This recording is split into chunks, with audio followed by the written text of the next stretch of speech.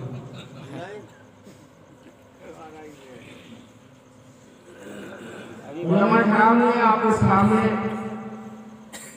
बड़ी बसीरत अफरोज तकरीरें आपके सामने इस्लाह माशरा के उन्वान पर तालीमी बेदारी के नाम पर बड़ी तुलमत से बातें आपके सामने रख चुके।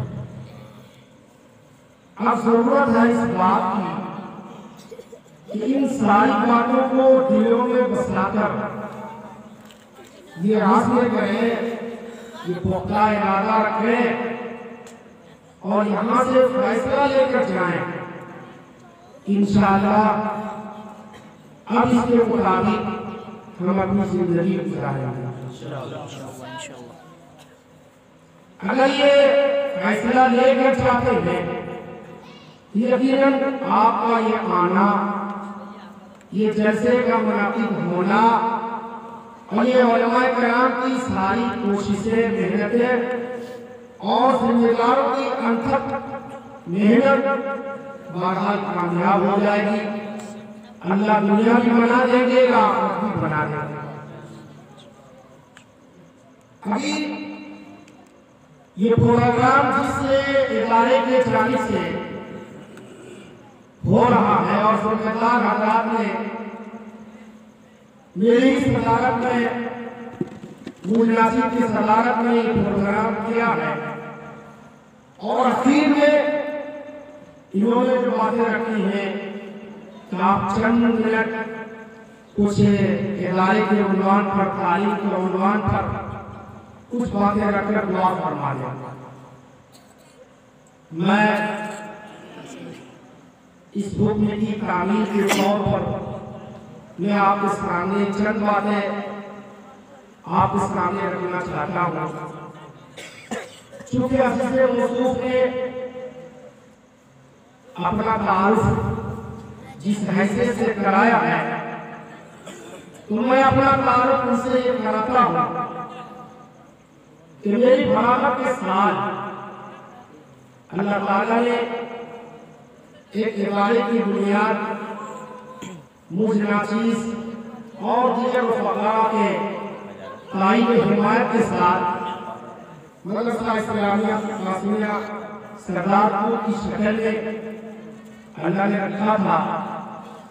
उस इदारे के लिए अव्वल तालीम रहे और अल्हम्दुलिल्लाह उसने वहाँ हिफ्ज़ तकमील किया और उसके बाद दीगर इदारे की तरफ इन्होंने रुख मोड़ा।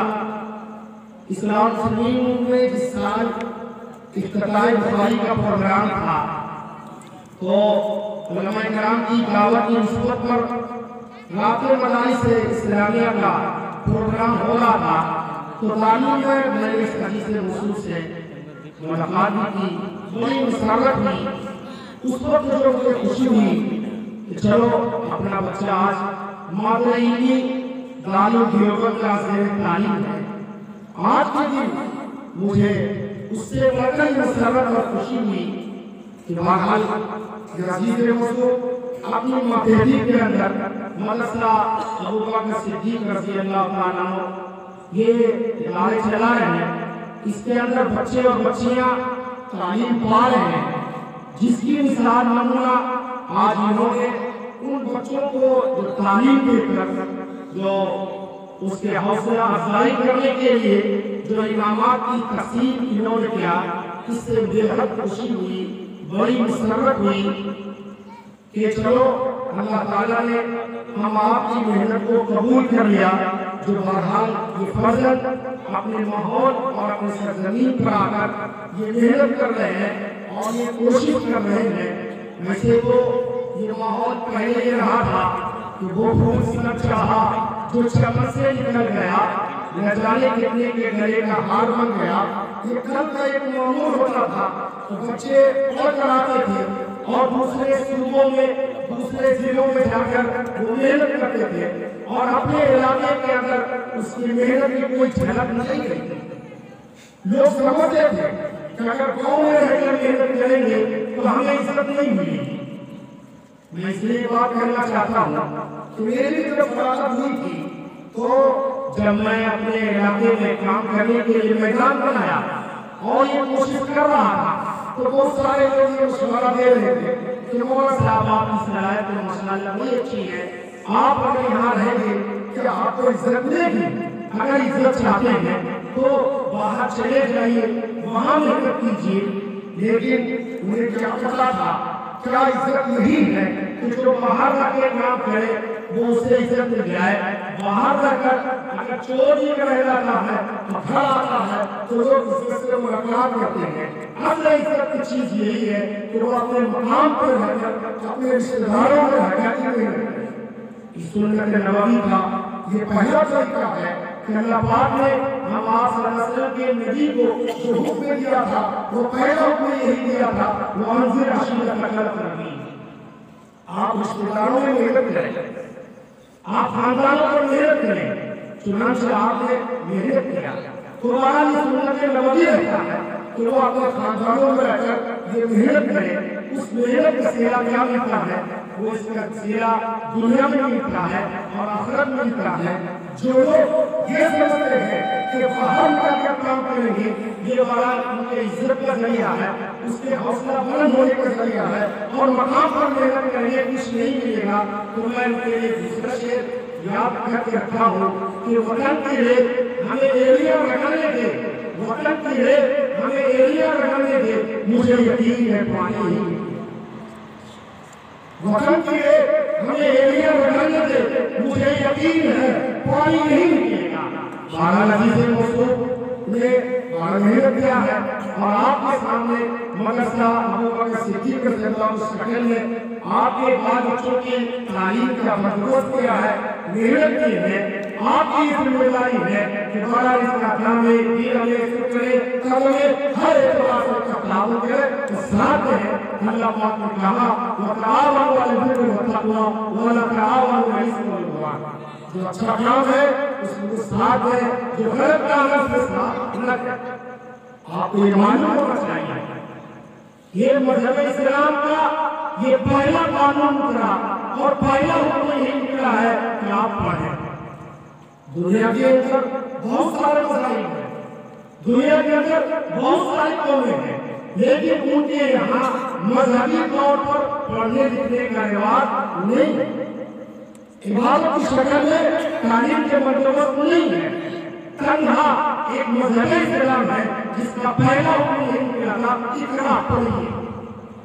चुनांचे जब पढ़ने का रिवाज पड़ा तो उसके शक्ल में दुनिया के अंदर बड़ी बड़ी लाइब्रेरियां जन्म को पैदा हुई, बड़े बड़े मदरसे निकले, बड़े बड़े उलमाए किराम ट्रांसफर पैदा हुए।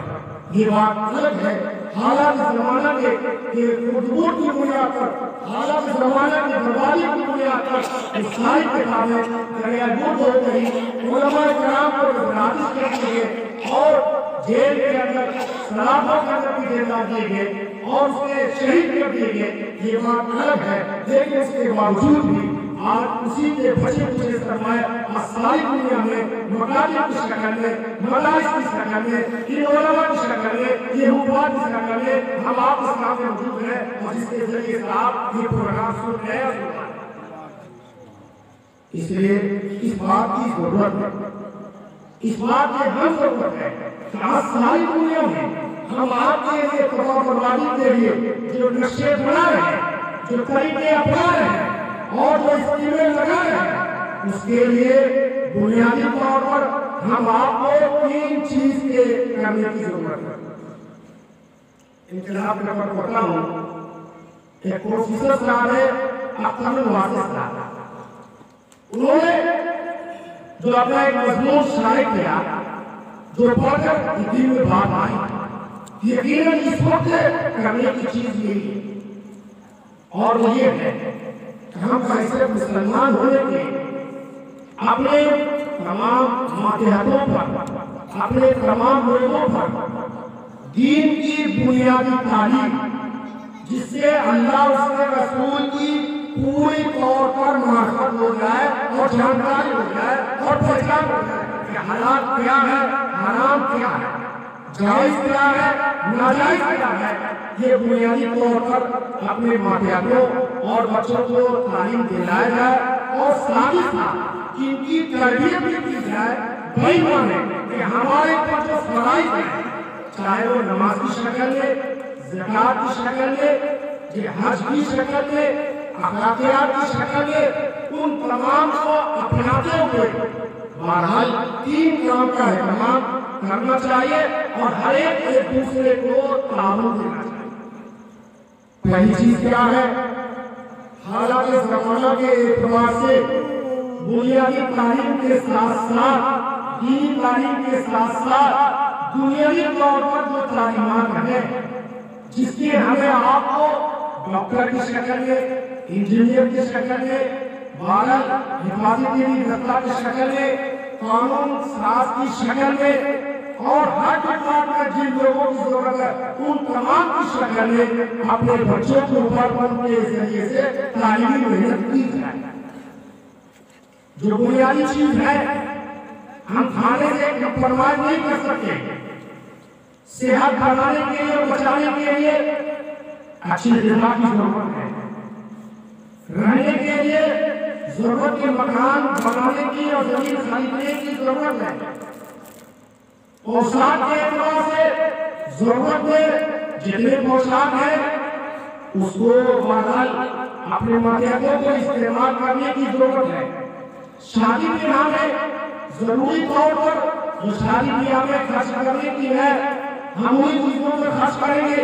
बाकी फजूल खर्ची से अपने माल को बचाकर इन्हीं तरीके से अपने मर्यादों पर, अपने दोस्तों पर, अपने मिलत पर, अपने कौम के ऊपर ये तालीम के नजरिए में मेहनत करेंगे। तालीम के नजरिए में मेहनत करेंगे। प्रथम क्लास से लेकर के तेज से लेकर आगे तक अपने बच्चों के ऊपर 100% की तैयारी करें, 100% की तैयारी करें। इसलिए ये तफावत का जमाना है, कंपटीशन का जमाना है। भारत इसके लिए से करेंगे। दूसरा काम वो ये है अपने इक्तिसादी हालात को दुरुस्त करना, इकोनॉमिक पोजीशन को मजबूत बनाना है, माली हैसियत मजबूत करनी है। इसके लिए जो तिजारत करने की है, कारोबार करने की है, वो कारोबार करेंगे दायरे शरीयत में रहते हुए। इसलिए कि हुकूमत के एतबार से कारोबार करने के लिए स्कीमें और प्लानें बना रही है वो बिल्कुल मजहब इस्लाम के खिलाफ बना है।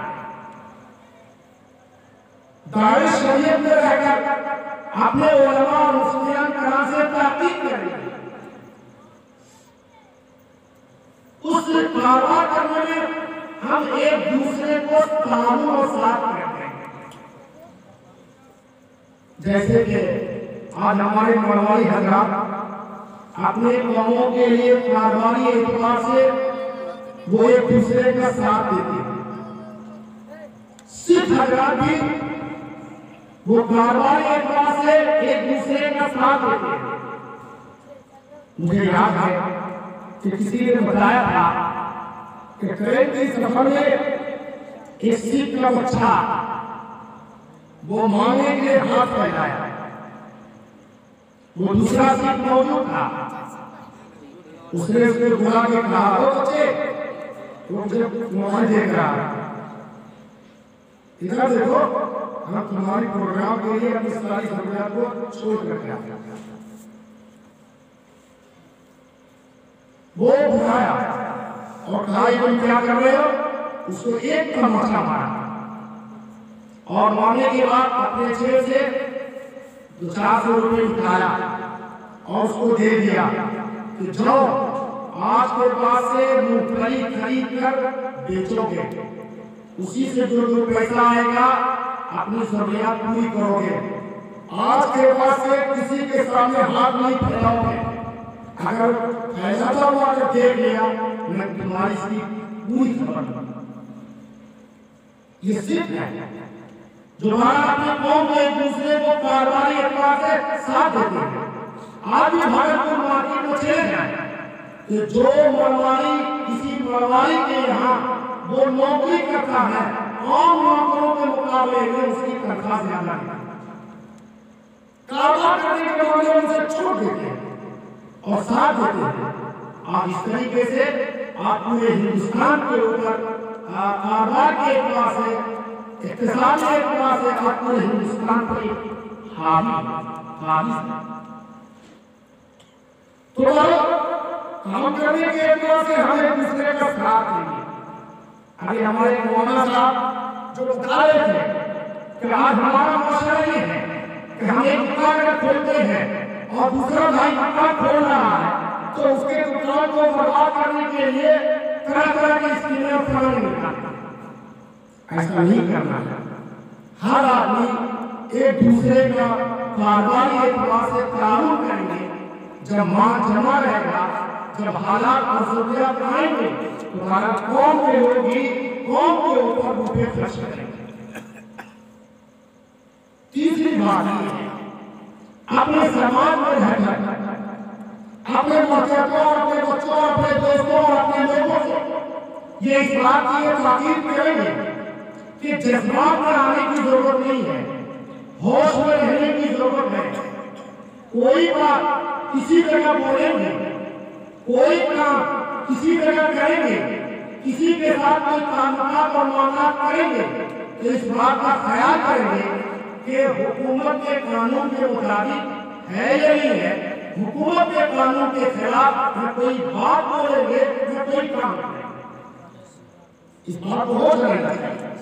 झगड़े के अंदर, शादियां के अंदर, कारोबार के अंदर, हर मामले के अंदर कोई ऐसा काम, कोई ऐसी बात बिल्कुल नहीं करेंगे जो हमारे ये कानून के खिलाफ हो, जिसकी जरूरत हमारा पूरी करता है।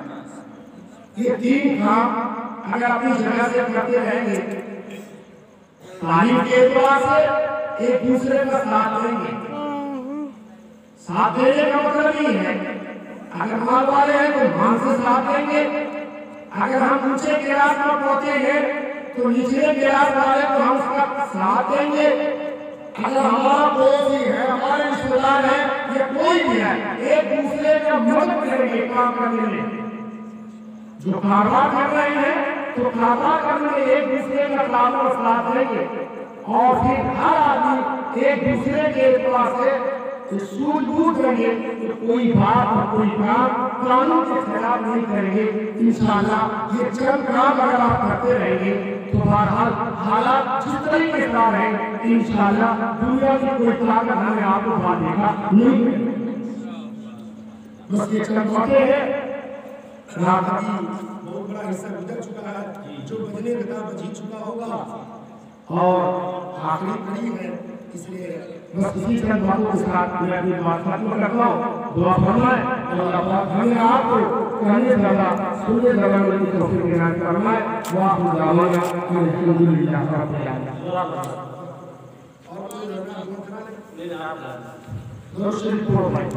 अल्लाह सल्लल्लाहु अलैहि वसल्लम मौलाना मुहम्मद व अला आलिहि व सल्लल्लाहु अलैहि वसल्लम।